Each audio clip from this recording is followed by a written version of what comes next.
국회에 제출된 상정한 포괄적 차별 금지 법안에 대한 바로 그러한 내용입니다. 그래서 아마 여러분이 어느 정도는 인지하고 계실 것 같지만 그럼에도 교회 차원에서 잠시 정리를 해드리는 것이 혼란과 또한 잘못된 오해를 막을 수 있다고 생각이 돼서 여러분에게 저희 주보 안에 보시면 8페이지부터 이 포괄적 차별 금지 법안에 대한 교회와 성도들의 주요 반대 이유를 원문과 함께 병행하여 제시해 놓았습니다. 제가 빨리 한번 읽어보도록 하겠습니다. 이 8쪽 보시면 그 법안 가운데 명시되어 있는 바로 이런 부분이 문제가 됩니다. 특히 종교, 이 성적 지향, 성별 정체성이라는 부분, 물론 좀 다른 부분도 할 수 있겠지만 시간상 이 세 가지 부분을 먼저 다루겠습니다. 제한 이유를 보시면 성별, 장애, 나이, 언어 등 분명히 차별의 이유가 되면 안 되는 것들이 있습니다. 이는 과거부터 성경에서 가르치고 있는 차별 금지입니다. 그런데 이 법안에 차별의 이유가 되면 안 되는 것들 중에 종교, 성적 지향, 성별 정체성 이런 것들이 있고 이 단어들은 지속해서 법안에 등장하고 있습니다. 그렇다면 저희가 이 세 가지를 살펴보겠습니다. 이 종교, 성적 지향, 성별 정체성이라는 부분입니다. 우선 종교입니다. 이 주보 안에 있는 거니까요. 따라 보시면 됩니다. 종교는 경배 대상, 그렇죠. 이 종교라는 것, 경배 대상, 그리고 경전, 교리 등의 차이로 구분이 됩니다. 종교라는 게 그렇지 않습니까? 이것은 종교별 독특성, 즉 차이이지 그것은 서로를 차별하는 이유가 되지는 않습니다. 교회와 성도는 삼위일체 하나님만 경배하며 성경을 하나님 말씀, 불변의 진리, 삶의 표준으로 여기고 있고 예수님만이 유일한 구원의 길이라고 믿는 것이 우리의 신앙적 양심입니다. 그렇죠. 우리가 그렇게 믿는다는 것이 우리의 신앙적 양심입니다. 그러나 이 법안은 우리의 신앙적 양심을 다른 종교에 대한 차별로 보고 이에 따른 표현의 자유를 제한할 가능성이 농후하기 때문에 우리는 이 법안을 반대합니다. 두 번째는 성적 지향을 살펴보겠습니다. 이 중간에 박스 아래에 있는 것들은 그 법안의 원문을 그대로 가져온 겁니다. 4항입니다. 성적 지향이란 이성애, 동성애, 양성애 등 감정적, 호의적, 성적으로 깊이 이끌릴 수 있고 친밀하고 성적인 관계를 맺거나 맺지 않을 수 있는 개인의 가능성을 말한다.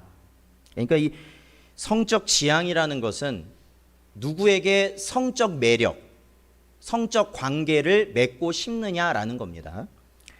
자, 제가 읽겠습니다. 법안에서 정의한 성적 지향에 대해서 살펴보면 이성애, 동성애, 양성애, 즉 이성에게도 그러한 성적 매력을 느끼고 동성에게도 성적 매력을 동시에 느끼는 그러한 양성애를 인정하고 그리고 그 뒤에 등이라고 되어 있습니다. 등이라는 말을 통해서 해석에 따라 기타도 들어갈 수 있습니다.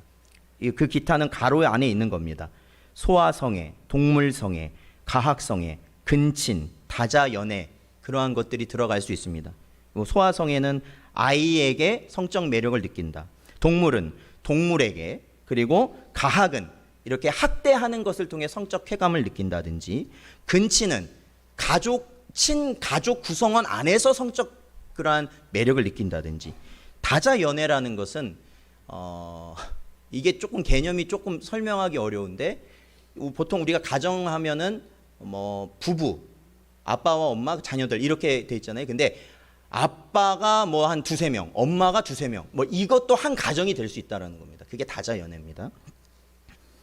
계속해서 읽겠습니다. 우리의 신앙적 양심은 하나님이 창조하신 남자와 여자만이 성적 관계를, 즉 이성에 인정하며 복주심을 믿습니다.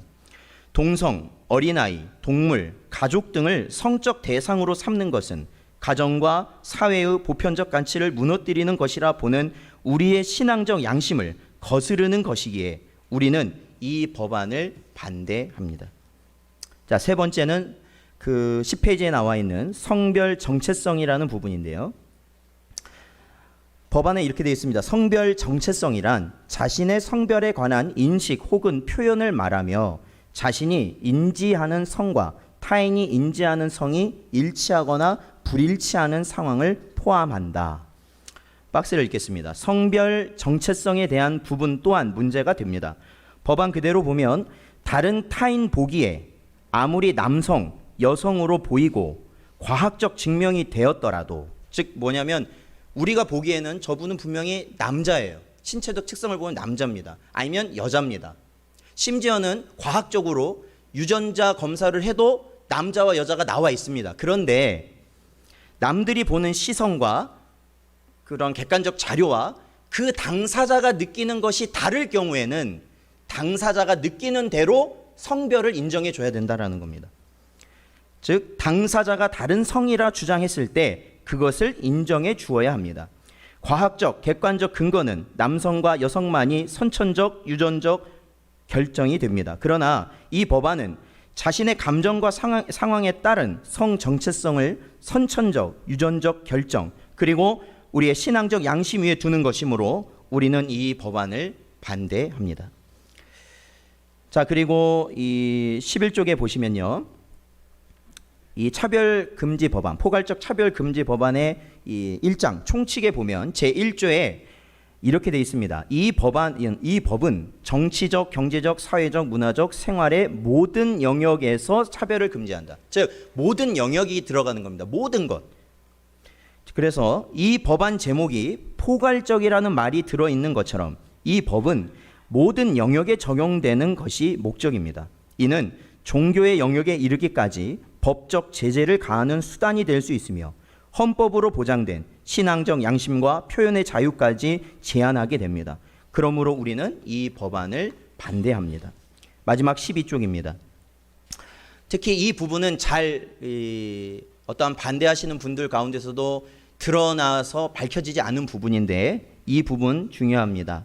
왜냐하면 바로 이러한 포괄적 차별금지법을 위반하였을 경우에 거기에 대한 이행 강제금 그리고 거기에 배상금이 있습니다. 보시면 알겠지만 그 시정명령을 받고 그대로 하지 않으면 3천만 원 이하의 이행 강제금이 부과됩니다. 안 하면 계속 나오는 겁니다. 그러니까 쉽게 말하면 3천만 원.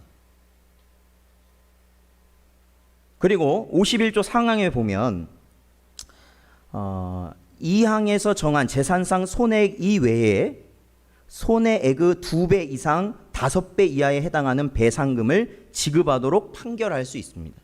다만 배상금의 하한이 500만 원 이상입니다. 그러니까 뭐 저희가 손해배상 그리고 강제이행금 거기에다가 배상금까지도 계속해서 내야 되는. 그러니까 이제 이 포괄적 차별금지법을 보면 거기에 형사처벌은 없습니다. 거기 실질적인 형사처벌은 없습니다. 뭐 감옥으로 끌려간다 그런 건 아직 들어가 있지 않습니다. 그런데 이게 방금도 말씀드린 민사상의 불이익을 주는데 이게 징벌적으로 준다는 겁니다. 징벌적. 거의 감옥에 가는 것과 마찬가지로 준다는 겁니다. 제가 박스를 읽어보죠. 특히 이번 법안의 처벌 조항은 너무 과중한 징벌적 민사상 처벌 조항이 있습니다. 이러한 처벌은 하나님의 말씀을 영원한 말씀으로 인정하는 신앙적 양심을 가진 교회와 성도들에게 집중될 수밖에 없습니다. 그러므로 우리는 이 법안을 반대합니다.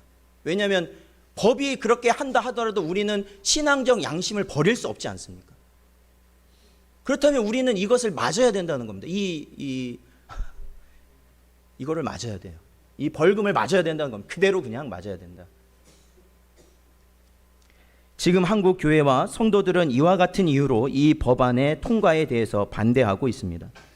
이 반대는 우리의 신앙적 양심에 벗어난 사상을 따르는 자들에게 위법적 위해나 차별을 주고자 함이 아닙니다.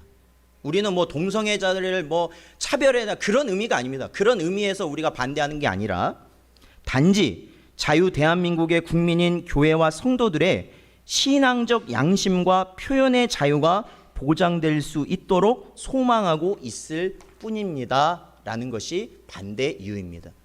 아마도 얼마 전에 뭐 계속해서 논란이 되다가 통과가 됐죠. 그 여호와의 증인들이 병역 거부, 양심적 병역 거부가 합법이라고 그러한 취지에서 계속해서 판단이 되고 있습니다. 왜 그러냐면 그들의 신앙적 양심의 자유를 인정하기 때문에 그렇습니다. 국가의 의무이지만 그들의 신앙적 양심의 자유를 인정하기 때문에 법도 그들을 다른 쪽으로 그들을 어떻게 합니까? 다른 쪽으로 할 수 있도록 하는 겁니다. 그런데 이 포괄적 차별 금지 법안에는 대안이 없습니다. 교회에 대한 대안이 아무것도 없습니다. 그냥 강제 이행금을 내야 되고, 그러지 않을 경우에는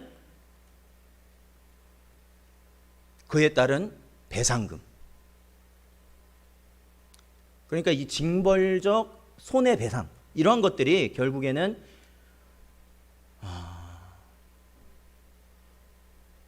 말할 수 없게 만드는 거죠. 그러한 상황에 있다는 것을 기억해 주시고 기도해 주시기 바랍니다.